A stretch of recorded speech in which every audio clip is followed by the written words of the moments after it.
ॐ दक्षिणस्य समारम्भा शङ्कराचार्यमध्यमा अस्मदाचार्यपर्यन्ता स्मर्या गुरुपरम्परा श्रुतिस्मृतिपुराणानाम् आलयं करुणालयं नमामि भगवत्पादं शङ्करं लोकशङ्करं शङ्करं शङ्कराचार्यं केशवं बादरायणं सूत्रभाष्यकृतौ वन्दे भगवन्तौ पुनः पुनः ईश्वरो गुरुरात्मेति मूर्तिभेदविभागिने व्योमवद्व्याप्तदेहाय दक्षिणामूर्तये नमः। परिज्ञानाश्रम श्रीगुरुशङ्कर परिज्ञानाश्रम शङ्कर सद्गुरु केशव वामन कृष्णपाण्डुरङ्ग आनन्द परिज्ञान गुरु सद्यो जात शङ्कर सद्गुरु गुरुर्ब्रह्मा गुरुर्विष्णु गुरुर्देवो महेश्वरः गुरुः साक्षात् परब्रह्म तस्मै श्रीगुरवे नमः। ॐ सहना भवतु सहनौ भुनक्तु सह वीर्यङ्करवावहै तेजस्विनावधीतमस्तु मा विद्विषावहै। ॐ शान्ति शान्ति शान्तिः. In the last session, I gave a very brief introduction to what our Vedas are and what is Veda Purva, what is Veda Anta, what is the content of Veda Purva. Karma and Upasana are the contents of the Veda Purva, and the Veda Purva or Karma Kanda as it is called caters to the Dharma, Artha, Kama, Purusharthas of the individuals, and Vedanta, which means actually literally it means the terminal portion or the end portion of Vedanta, but then Vedanta is also called Jnana Kanda. Vedanta is also called Veda Shiraha. Vedanta is also called as Upanishads. And I also described that depending upon which Vedas are describing these terminal portions of the Vedas, depending on that, the Upanishads, various Upanishads, belong to the four Vedas, the terminal or the Vedanta portion of the four Vedas, which are called as the Upanishads. And I gave, a kind of detail about, how many Upanishads were there originally and how many are available now, and then all 10 major Upanishads for which Shankaracharya has written commentaries, we call them as major Upanishads, and different Upanishads belonging to different Vedas. And I also said that Kathopanishad belongs to the Krishna Yajurveda recension of the Yajurveda. And also we talked about the Shantipata, what the meaning of Shantipata is. I said also that every Upanishad belonging to a particular Veda has got the same Shantipata, and Krishna Yajurveda, which most important two Upanishads which belong to Krishna Yajurveda are Kathopanishad and Taittiriya Upanishad. Kathopanishad belongs to the Kathaka Shaka and the Taittiriya Upanishad belongs to the Taittiriya Aranyaka, and both of them have the same Shantipatha, that is Sahana Vavatu, Sahana Bhunaktu. We also saw the meaning of what the Shantipatha is. What is the purpose of the Shantipatha? Before beginning the teaching and the learning session, the Guru and the Shishya are all together chanting the Shantipatha to protect themselves from any kind of obstacles. And the three types of obstacles are the Adhyatmika Vignas, which are nothing but those obstacles which are coming from within an individual for the teacher or for the Shishya. Then Adi Bhautika obstacles, the Vignas which are coming from the surroundings, one's surroundings, and the Adi Daivika obstacles or vignas over which one has no control. Till here we saw in the last session. This was mostly the general introduction. To all the Upanishads, we give a similar general introduction. One thing which I was not able to talk about in the last session due to the lack of time is what is the meaning of the word Upanishad? What is the meaning of the word Upanishad is something which is very, very important. I said the Jnana Kandam or the Vedanta is also called as Upanishad. And the texts which we are studying, which contain this matter of Brahma Vidya, are also called as Upanishads. The texts or the portions that we are studying, in which the Shruti deals with or Vedanta deals with Atma Brahma Aikyam, Jiva Brahma Aikyatvam, Brahma Satyam Jagan Mithya Jivo Brahmaiva Naparaha iti. This teaching is there in all the Upanishads, which I also mentioned last time. But what is the meaning of this word Upanishad? That is something which we have to understand. In a very, very simple manner, if I have to describe it, of course, very, very detailed descriptions are given for this meaning of the word Upanishad.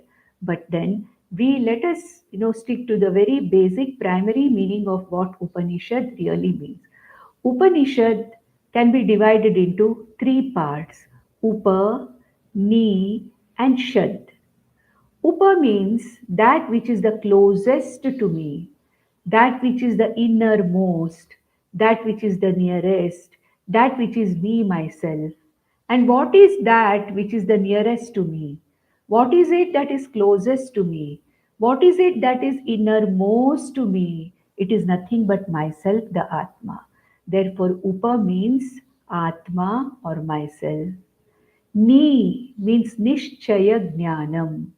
Nishchaya Jnana means absolute, clear understanding of that Atma.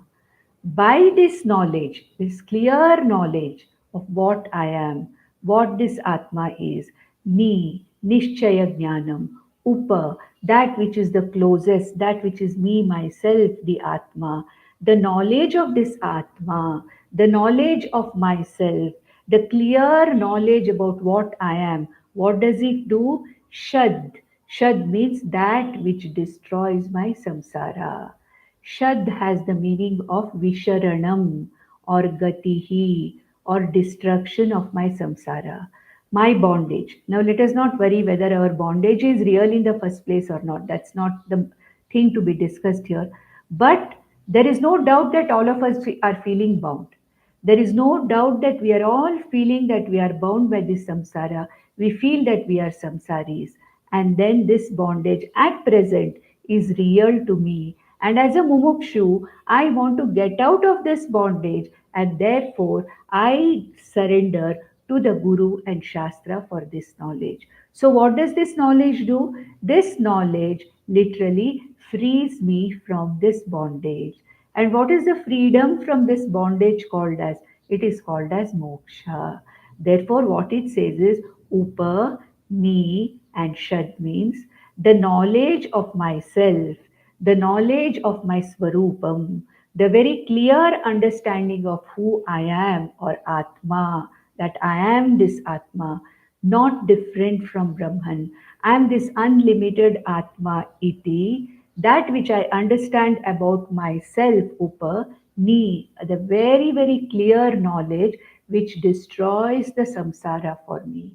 So, what is the content of the Upanishads?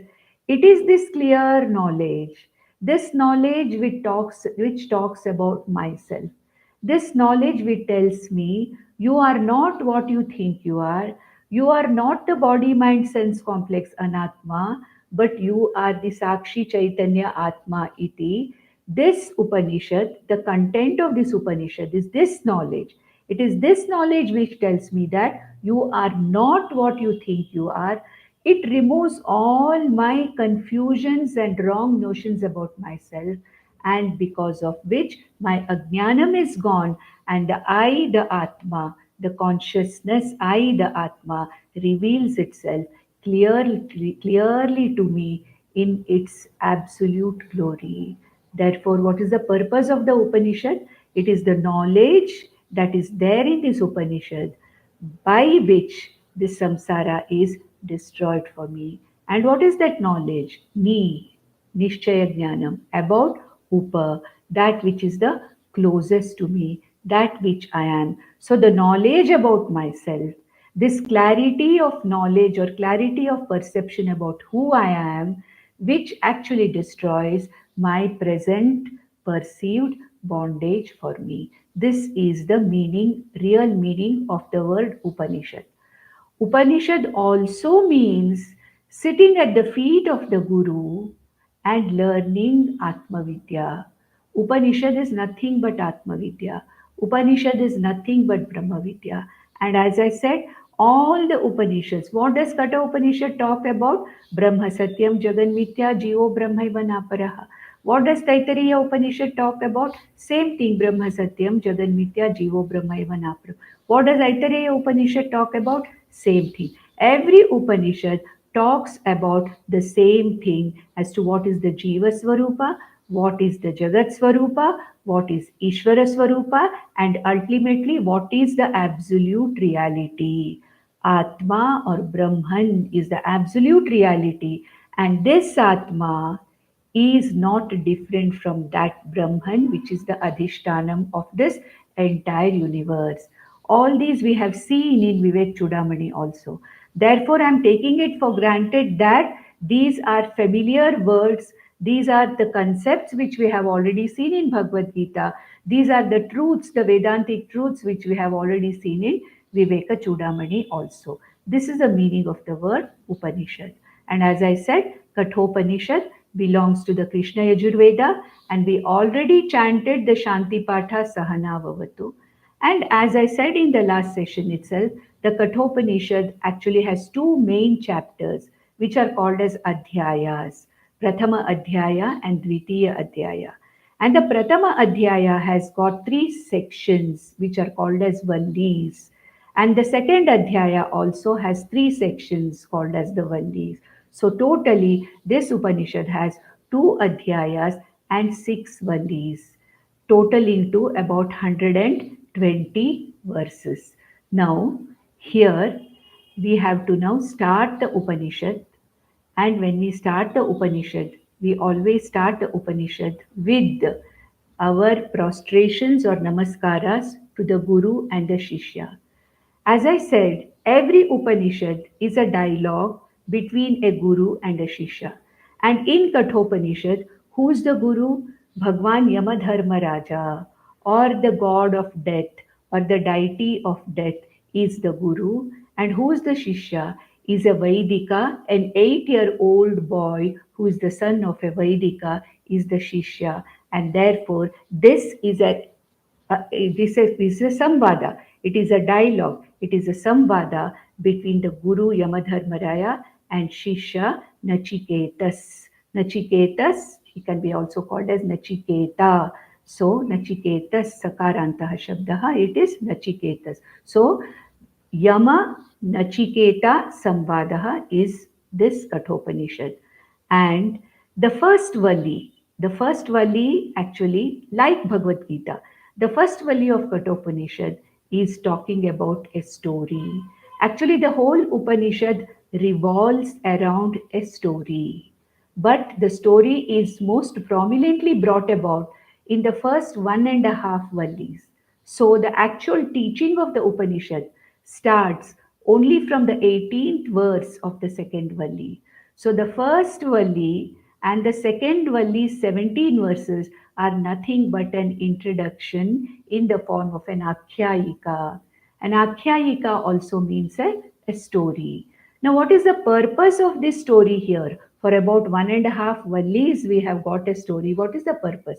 The purpose of the story is bringing the Shishya and the Guru together on the same platform.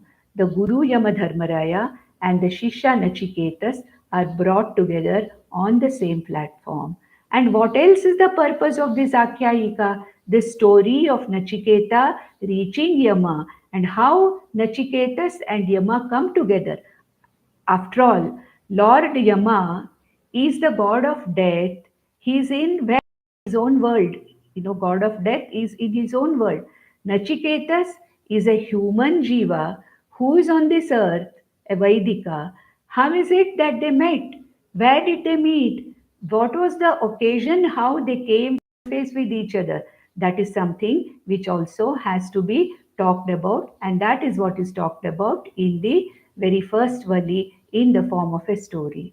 So, what is the purpose of the first Vali and the first 17 verses of the second Vali?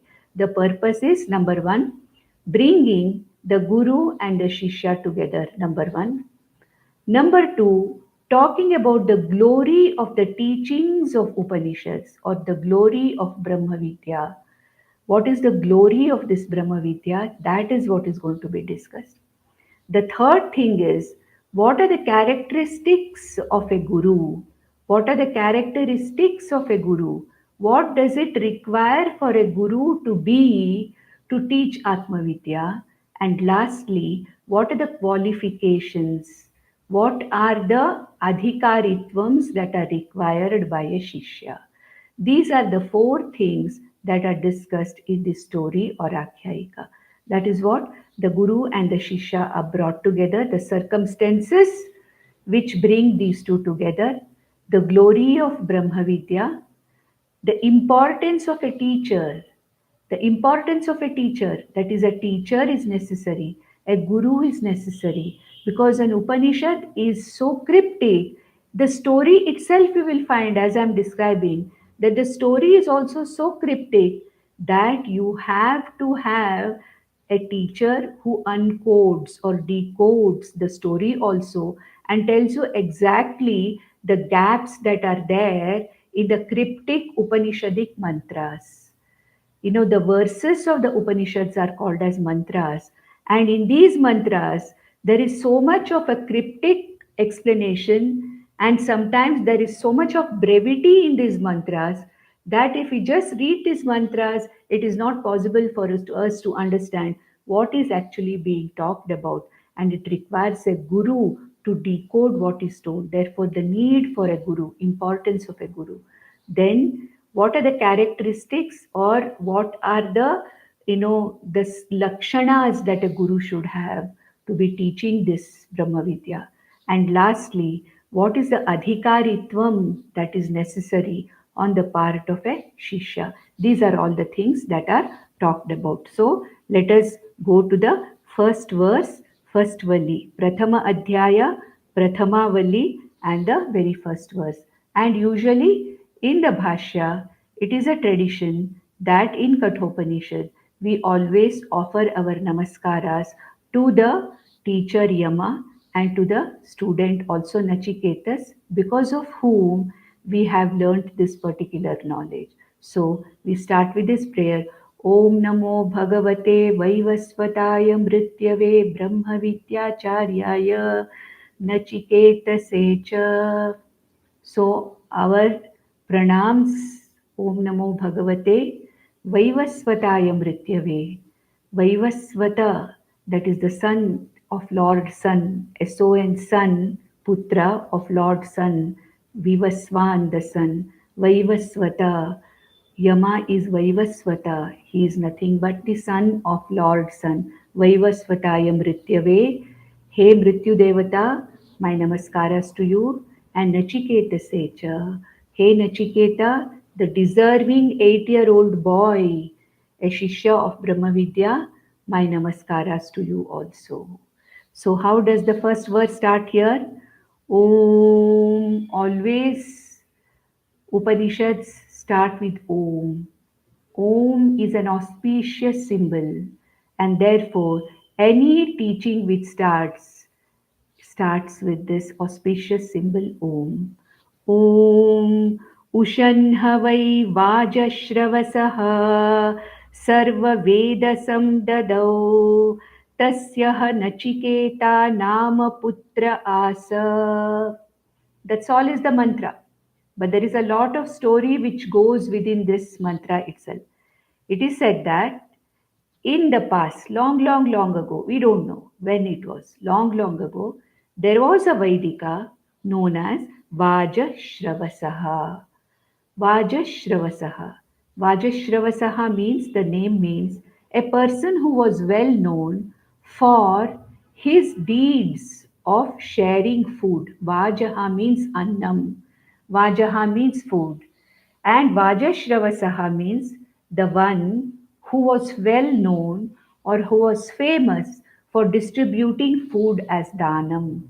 So this is the Vaidika. He is a Brahmana, a Vaidika. Vaidika means one who follows the Karma Kanda of the Vedas absolutely to the core. The one who does all his nitya karmas, naimitika karmas, depending upon his varna and ashrama, is called as a Vaidika. Here it is a Vaidika Brahmana by the name of Vajashravasaha. He wanted to do a yaga. And the name of that yaga is called as Vishvajit Yaga. See, all these things are not given here. This will know only by Bhashyam and by a guru who knows what the meaning is. He says, Ushan Havai Vajashravasaha. This Vajashravasaha was actually desiring for Svargaloka. Ushan, desiring. Desiring for what? Svargaloka. He wanted to reach higher lokas like Svargaloka after death, and therefore he was performing certain rituals or certain yajnas.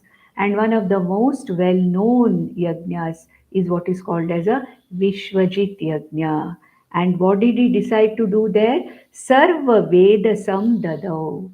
This Vishvajit Yajna is one yajna where one is supposed to give away everything that one has, whatever one has, whether it is his house, whether it is his property, whether it is his, his, animal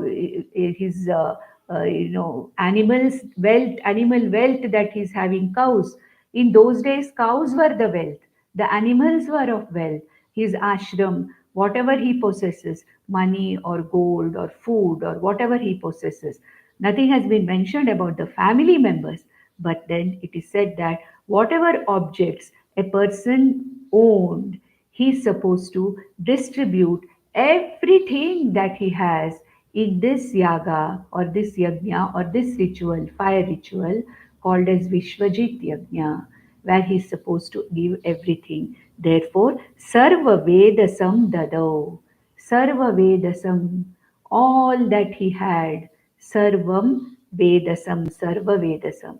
Everything that he had, all that he possessed, Vedasam means possessions. Whatever possessions he had, this Vajashravasaha is supposed to give away in the form of dana at the time of this yajna called as the Vishvajit Yajna. And why did he do that? Sakamataya, not Nishkamataya, Sakamataya, to attain some material benefit out of it. Why do we do yagas and yajnas? Two reasons for which certain rituals are done. Any ritual, any puja, any upasana is done for two main reasons. One is for the material phalas, material benefits. One is for the spiritual phalas, for the spiritual growth, nishkama karma. So when you do something desiring for material benefits out of a particular yaga or yajna, as suggested by the Veda Purva, that is called as a sakama karma. Sakama karma. Whereas when you do the same karma, not with any kind of a material intention to attain, to achieve anything material, but at the same time to have a spiritual upliftment and growth to gather spiritual punya. When any of these rituals is done with the intention of gathering spiritual punya, it is called as the nishkama karma or nishkama yaga. But here, our Vajasravasaha was not doing a nishkama yaga or karma, it was a sakama karma desiring for a higher loka after death. That is the meaning of Ushanha Vai. That means what? Verily, our Vajasravas was desiring for a higher loka, for a material benefit. Naturally, no, there are three types of Eshanas, means desires. Vittaishana, Lokaishana, and Putraishana, it is said. There are three types of desires. Every one of us has. We have a desire for Vitta, for security, for money, for the surroundings around us to be conducive and happy. That is called as Vittaishana. Lokaishana means what? We want to be in a proper surrounding. We want to be in a proper loka. Even after death, we want to reach higher lokas. Loka Yeshana. That is what is called as Lokaishana. Putreshana. Putra Ishanam. That means what? I want to continue my santati. I want to continue my lineage. So this is the three common desires. That means what? All our desires come into these three. Vittaishana, Lokaishana, Putraishana. These three are the three groups of desires in which most of our desires come in. Whatever, maybe hundreds of desires we may have, all of our desires can be grouped into these three. And our Vajasravas had the desire for a higher loka, Swarga loka, Lokaishana. For that reason, Sakama Karma of Vishwajit Yaga was done, in which Sarva Vedasam Dadao. He wanted to give away everything that he had. He was in the process of this yaga. Tasyaha Nachiketa Nama Putra Asa. He had a son by name Nachiketa. Here our hero Nachiketa has come. Nachiketas or Nachiketa, both can be used for him. So Nachiketa Nama Putra Aha. So Asa means here it is long ago. So he had a son by name Nachiketa. And Nachiketa was a very intelligent child, and he was all the time observing whatever was happening in the Yagashala and the proceedings of the Yaga and Yajna that were going on. He was very keenly observing. And Nachiketa wanted the good for his father. Nachiketa wanted his father to attain or achieve whatever goal he wanted to achieve out of this yaga. And he had that deep desire that he should help his father to attain or achieve whatever he wants by this yaga. And then in the next verse, he says that what kind of Nachiket, what kind of a boy was he? And then what happened next? That is the story which I'll have to describe in a little greater extent. But the mantra is very cryptic here also. तं ह कुमारगं सन्तं दक्षिणासु नीयमानासु श्रद्धा विवेश सो अमन्यत. See how cryptic the Upanishadic verses are. If we study these by ourselves, we may be experts in Sanskrit language. But if we study this by ourselves, we will just not know what the Upanishad is trying to convey in this particular verse. So, what does he say? Who was that Nachiketa? Tagaham Kumaragam Santaha. Kumaram Santaha.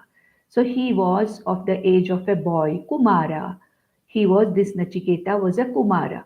Kumara means what? Who's not yet an adolescent, at the same time, who's not a small child also. So he might be a boy of about 8 or 9 years. That is the age of the Kumara. Up till about 5 or 6 years, it is a child.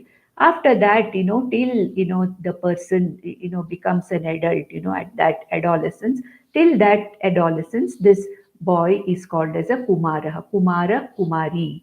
So Kumara, he was a boy of about 8 or 9 years, and he was very keenly observing whatever was happening. And the time came when the dakshinas had to be distributed to all the ritviks. Ritviks means what? Ritviks are the priests who are officiating the yaga. And it is said that there have to be 16 priests, four from each Veda, four Ritvik means a priest. So, four Ritviks from each Veda have to be there for any kind of these kind of yagas or yajnas. And at the end of the yaga, the Yajamana is supposed to distribute dakshinas to these Ritviks and then divide whatever he has, because it's a Vishwajit Yajna, among the deserving and needy. And this Nachiketa saw that which was to be given to the Ritviks, he saw being taken to give, and he saw that a lot of cows were being led from the cowshed to be given as dakshina to the Ritviks. Even giving dakshina, it is supposed to be which Ritvik should get how much, what kind of a dakshina should be got. Everything is mentioned in the Veda Purva. The standing of the Ritvik, how much he knows, what is his seniority, depending on so many things, how much dakshina should be given to which Ritvik is also very, very clearly mentioned. And the cows were being taken to be given out as danam to these Ritvik. So, dakshinasu niyamanasu. Niyamana means what? They were being led. Who was being led? Who were being led? The cows that were supposed to be given as dakshina, dakshinasu, niyamanasu. Then he saw those cows being led to be given as dakshina to the priests, officiating priests. And what happened to him? Shraddha vivesha, Shraddha avivesha. When he saw the cows that were being led to be given as dakshina, he was suddenly overcome by Shraddha and concern for his father. And he thought, Saha Amanyata. He thought, what was his thought process? What did he see there? See, that is not given. Even the mantra doesn't say even the cows were being led. Niyamanasu, Dakshinasu Niyamanasu. What is being led there are the cows to be given as Dakshina. And so, when he saw those cows, what was the thought process that went on? He was overcome by Shraddha. Shraddha means what? He wanted the best for his father. He knew that his father was doing a yajna, which meant giving away everything. And his father was very keen on getting the phalam of Swarga phala, he was very keen on getting. And this boy was overcome with Shraddha that with whatever intention my father has done this particular yajna, he has to be successful in that. But what he saw depressed him. What he saw made him feel very, very sad. What did he see there? In the third verse, it says, Pitodaka Jagdatrishnaha Dugda Doha Nirindriyaha Ananda Namate Lokaha Tansa Gacchati Dadat. Now, what did Nachiketa see? He saw that the cows that were being led to be given as dakshina to the priests officiating this yaga were old cows, very old cows, very weak cows, as though they are going to die any moment, or as though they are going to fall sick any moment. And how does he describe these cows that were being led there? Pitodaka, first word, Pitodaka.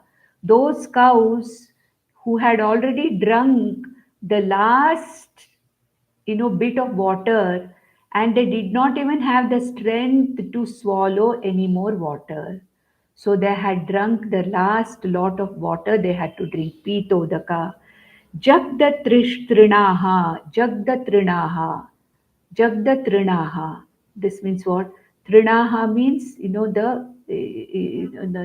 the grass, because they eat the grass or the hay. And those who have already finished eating the last lot of grass, Jagdhatrinaha. Whatever has to be eaten has already been eaten. That means what? These cows do not have the strength anymore even to chew and swallow the grass. I think I made a mistake when I read Jagdatrinaha. It is not Jagdatrishnaha, Jagdatrinaha. It is Pitodaka Jagdatrinaha. Please make the correction there. Jagdatrinaha. Jagdatrinaha means those who had already eaten or digested the last lot of whatever grass or hay they were supposed to swallow. That means they were so weak, they were not even able to eat. Dugda doha. They had already given out the last drop of milk also. They were no longer able to give any more milk. Nirindriyaha. They had lost the capacity for reproduction also. They could not give birth to any calves also anymore. Such were the cows that Nachiketa saw being led to be given as the dakshina to the Ritviks, to the priests. And then he thought, oh God, this kind of a dakshina given Dakshina is something which should be useful to the person whom you give. When you do any dana, a dana is something not because you don't want it, you are not giving it away to somebody. A dana is something which should be used, which should be useful. It should be in a useful condition because the person who is receiving the dana is actually doing a favor to you by receiving what you don't want. Sometimes, in the name of dana, we try to dispose of what we don't want. Fortunately, there are takers for everything. I don't want something, there is somebody to take what I don't want. But dana is not like that. Dana is not something that I want to get rid of what I don't want. Dana is something that I have to give something, share what I have. Even I may need it, even that I share whatever I have. And whatever I give as dana should be useful to the person who has received it. It must be of some help to the person who has used it. It should not be a burden to that person. It should not be that the person should wait to whom to transfer this whole thing. It is like receiving some gifts. Sometimes some people come and give us gifts, and we don't know what to do with them. We don't like them, we don't want them, or we already have them, and we are just waiting to pass it on to somebody. That should not become the intention of giving dana. Here, what is happening? These kind of cows, which are pitodaka, they don't even have the strength to drink water anymore.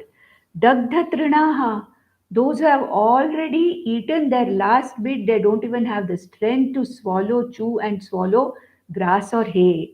Dugdha doha, they are incapable of giving any milk and incapable of procreating or bringing more cows. They are not even capable of reproducing.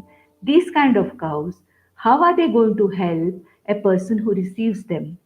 They are only going to be a burden to the person who receives them. And Nachiketa felt that whenever such a danam is given, which is not of use to anybody or which is a burden to the other person, the phalam of such a danam is that you don't go to the higher lokas, you always go to the dukkha lokas. So he says that ananda namate lokaha tansa gacchati tadadat. So he was overcome by Shraddha. Shraddha Avivesha, we saw in the previous verse. He was overcome with Shraddha and a deep concern for his father. Oh my God, my father has done such a big yaga, and he is giving these kind of cows to the Ritviks. And this kind of a burdensome dana that he is making or giving, where will it lead to? Will it lead him to? My father is not going to get the lokas which he wants, the higher lokas. He may even be going down to the lower lokas because of the wrong and inappropriate danam that he has given. Ananda namate lokaha. He will reach those lokas where there is no ananda. This is not Ananda, this is Ananda. Nanda, Ananda, Ananda. Nanda means happiness. Ananda means extreme happiness. Ananda means dukkha, where there is no happiness. So, Ananda namate lokaha. My father will probably not reach where he wants, but he'll reach the Ananda Lokaha. Tansa Gacchati. He may go to such lokas by giving this kind of a danam to the Ritviks. Now, this question may come to us that why is Vajashravasaha giving these kind of cows as danam? Nobody has forced him to do this yajna. Nobody has forced him to do this Vishwajit yajna. But he wants to do it because he wants to attain higher lokas. But then, why is he giving these kind of cows? There are some people who think negatively that he wanted to get rid of all these things, but that's not so. It is not the intention of Vajashravasaha. We have to understand that in Vishwajit Yaga, a person has to give away everything that he has. Everything. He cannot keep anything. And unfortunately, if Vajashravasaha had these kind of cows also, along with his other healthy cows, what will he do? Because he's supposed to give away everything that he has. He's not supposed to keep anything with him. And in his possession, if a few of such cows are there, they also need to be given away. It is ultimately the punya or papa of the person who receives it. We don't know who receives it. But the intention of Vajashravasah is not to pass on these kind of cows as dhanam. His intention is not to give an inappropriate dhanam. No. He has to share, he has to distribute all that he has. And the cattle wealth is also what he has. And in the older times also, the cattle who were like this, who were weak and who were about to die, were not thrown around or made to just wander around. They were also looked after with the other cows. So when Vajashravasah has to give whatever he has, some of the cows that he had were also like this, and they also had to be given away. But Nachiketa is not able to see that. He only sees that, oh God, such cows that are being given as dakshina, what will happen to my father? Because he's still a young child. He has not really bothered, or he's a child and he cannot think of all these things. He only understands that such a dhanam is not a good thing for my father, and I have to do something to prevent this kind of a dhanam being given. At the same time, Nachiketa also has a feeling that I am his son. I am the son of Vajashravasah. I also belong to him. So, if he has to give these kind of cows instead of these kind of cows, why can't he give me away to somebody? I can be of service to somebody. I can help somebody. Whomever I go to, I can serve that person. So, why can't I be given away instead of these cows as Dhanam? After all, I also belong to my father, and my father can give me also. So, what did he do when he saw this thing?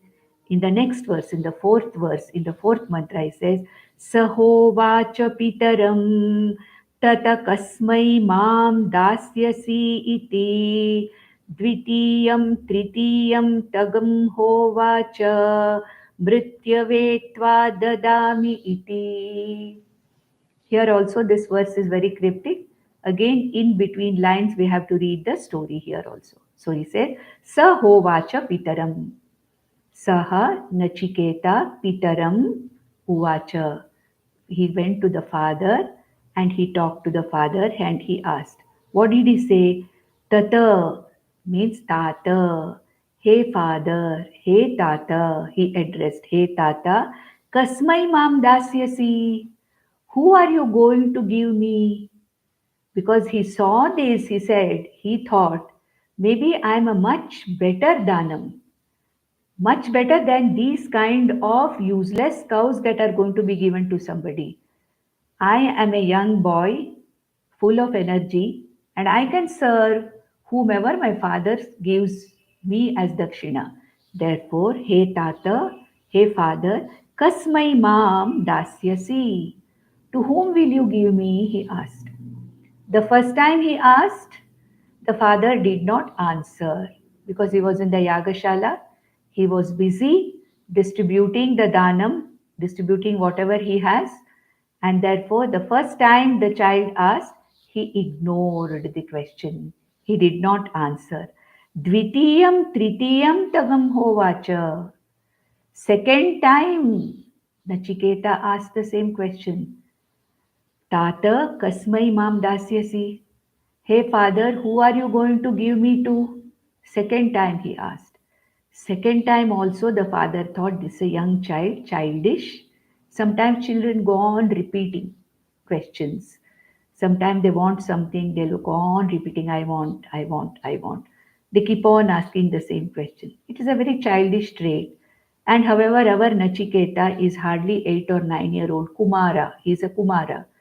Therefore, the second time also he asked Tata, to whom are you going to give me? Then he ignored the second time also. But Tritiyam Tagum Hovacha. A third time Nachiketa asked the same question. Hey Tata, Kasmai mam dasyasi. See, this whole thing is not explained in such detail. Dvitiyam, Tritiyam, Tam Hovacha. The third time when he asked, the father lost his patience. He became impatient. Actually, in a yagashala, and at the time of the yaga, a yajamana is not supposed to get angry. A yajamana, that is, yajamana is the one who is conducting this yaga. This is our Vajashravasa, Nachiketa's father, and not supposed to get impatient also. But then, because he goes and asks him three times, who are you going to give me? Vajashravasaha, Nachiketa's father, became a little impatient. And what did he say? Brityavetva dadami. I am going to send you to death. Here, Vajashravasaha did not even think what he was saying. Out of anger, he just said Mrityave dadami. Mrityave tva dadami. Tvam, you, Mrityave, to Mrityu, to the god of death, I will give you. And unfortunately, our Nachiketa took it very seriously. And he did not feel bad about it. Oh, good, my father wants me to go to Mrityu Devata and serve him. But at the same time, he got a doubt. He wondered, Mrityu Devata is in heaven, or he is one of the Devas, one of the Devatas. He must be having enough number of help, enough number of servants to take care of his work. What am I going to do there? How can I be of any use to Mrityu Devata? Maybe if I was given to somebody who did not have any enough help, I could have served that person.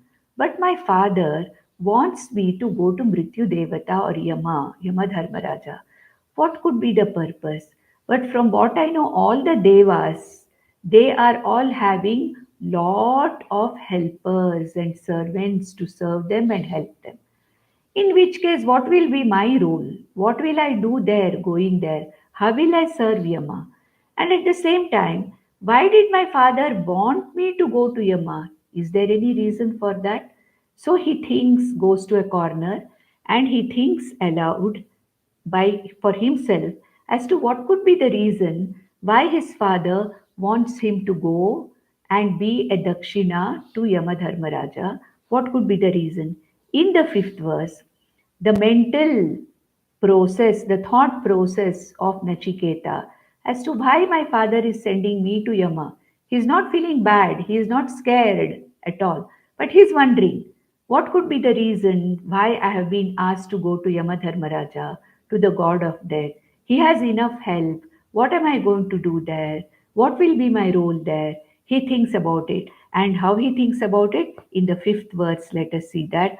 बहूनामेमि प्रथमः बहूनामेमि मध्यमः किं स्विद्यमस्य कर्तव्यं यन्मयाद्य करिष्यति.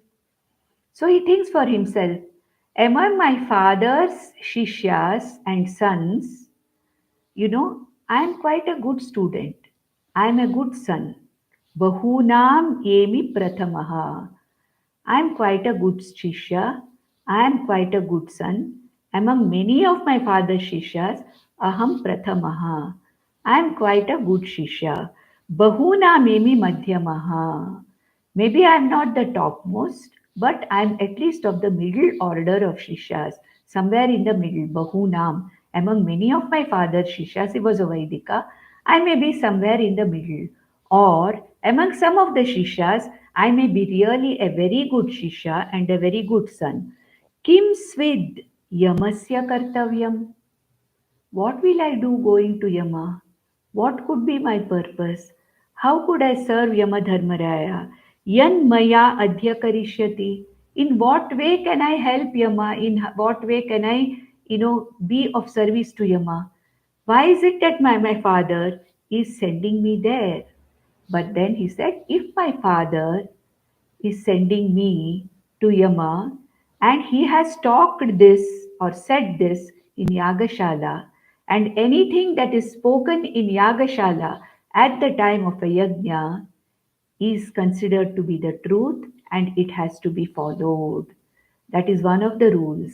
Whatever is told in the Yajnashala is supposed to be followed by the Yajamana, and therefore this son Nachiketa prepares himself to go to Yamaloka. Now, we should not ask here, how did Nachiketa go to Yamaloka? What kind of transport did he use? Was it possible to travel from human loka to Yamaloka like that? This is a story. So we have to just understand the story for the sake of seeing what the story is trying to tell us. As I told in the beginning itself, the first chapter, first Vali, and the second half, the half of the second Vali, is talking about this Akhyayika story, the purpose of which is to bring the teacher Yama and the student, the Shishya, Nachiketa, on one stage, one platform, and also to talk about the actual preparedness of a Shishya for this knowledge, and also what is the glory of this Jnanam. So, we should not be very critical about this story. How it happened in those days, whether people were going and traveling like this from one loka to other, we don't know. We have heard in Bhagavad Gita that in Mahabharata, sorry, that Arjuna went to Devaloka to fight a war with his father Indra with Asuras. Now, how did Arjuna go? Did he go with the same body? Did he go in the same dress? How did he? All these questions we cannot, because it is mentioned in the Upanishad. In the mantra, it is mentioned. In Mahabharata, that is also mentioned. So we have to accept it for whatever it is. So we cannot ask, how did he go? Normally, when we go to Mrityuloka, this body is dead. So did Nachiketa go as a ghost there? Did he go with this body only? Did Nachiketa die to go to Yamaloka? All these things we don't ask these questions. The only thing is that Nachiketa wanted to keep up his father's word. Though he wondered, what could be my role in Yama's house? How could I be of any service to Lord Yama? He thought of that, but at the same time, he did not want to go against the father's words, and he wanted to carry on the words of the father which were spoken in the Yagashala. So he got ready to leave for Yamaloka, and when he came, got ready to take farewell of the father suddenly realized what mistake he had made. And he said that, I did not mean it, son. It was not, it was only in anger that I said that, out of impatience. It was not meant to be. But what did Nachiketa say? No, father, you have said this in Yagashala, and you have made a commitment to send me to the Lord of Death Yama, and therefore you should not hesitate. There is nothing wrong. I am going to go there. I am going to keep up your word. Definitely. Like what Rama did. He kept up his father's word. His father gave a word to Kaikeyi that he would fulfill two of her wishes or boons whenever she asked for it. And when she asked for Pattabhisheka for Bharata and asked Rama to be sent to forest, she encashed these two boons at that time. What did Rama do? Rama said, no, I will carry on you have given a promise to somebody, and it is my duty to carry on that promise as a son. And that is what here Nachiketa has also done in that long, long, long ago. He did not want his father's words to be false. And therefore, he said that, don't worry, your take example of your predecessors, the elders in your family who never spoke a lie. And in the Yagashala, whatever is spoken has to be the truth. You cannot retract that particular, withdraw that particular thing which you have said. And look at the other people, your contemporaries also, that once they have given a word, they are keeping it up. Therefore, hey Father, don't feel bad about it. I am going to go and serve Yama according to your wish, and I am going to keep up that word which you have given in Yajnashala. So, in the sixth verse, he is actually pacifying his father. So, what does he say? अनुपश्य यथा पूर्वे प्रतिपश्य तथा परे सस्यमिव मर्त्यः पच्यते सस्यमिव आजायते पुनः. He says, hey father, human beings come and go. Sasyamiva martyah pachyate. When it rains, lots of plants come up. They just come out of the earth and then they disappear. Like that, human beings come and disappear. Martyaha sasyamiva pachyate. Martyaha means a human being, a human jiva, any jiva is born and dies. Associations and dissociations are going to be there. But think of what your elders did. Anupashya yatha purve. You have a rich tradition of all your ancestors and elders who have followed what they said. Pratipashya tatha pare. Look at what your current contemporaries are doing who are following what they have said.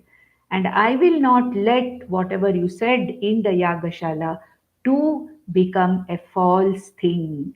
And ultimately, every human being comes and disappears. Sasyamiva martyah pachyate, sasyamiva ajayate punaha. Human jivas come and go. I may be with you today, may not be there tomorrow. Associations, dissociations are there. We are all going to be there for some time, disappear later. But whatever word you have given to the Lord of Death, not that Lord of Death asked for it. He himself said, I will send you to the Lord of Death. So he has made a commitment, I will send you to the Lord of Death. So here, the son, an 8-year-old boy, is pacifying his father and telling him, do not worry. It's all right if I go. I will go because you do not break your promise. Though he felt in the previous verse, how will I be of any help to Yama? He did not mention that to the father. He got ready. He said, please do not worry. I am going to go there and then serve Yamadharmaraja according to your wish. And Nachiketa goes to Yamaloka. With the 6th verse, we find that Nachiketa has left for Yamaloka after pacifying his father. Here, the Vajashravasaha story ends in the sense that Vajashrava has exited now. He's no longer there. Now, what happens to Nachiketa? After he reaches the Mrityuloka, after he reaches Yama's palace or Yama's place, what happens? That comes in the next few mantras, which we will see in the next session.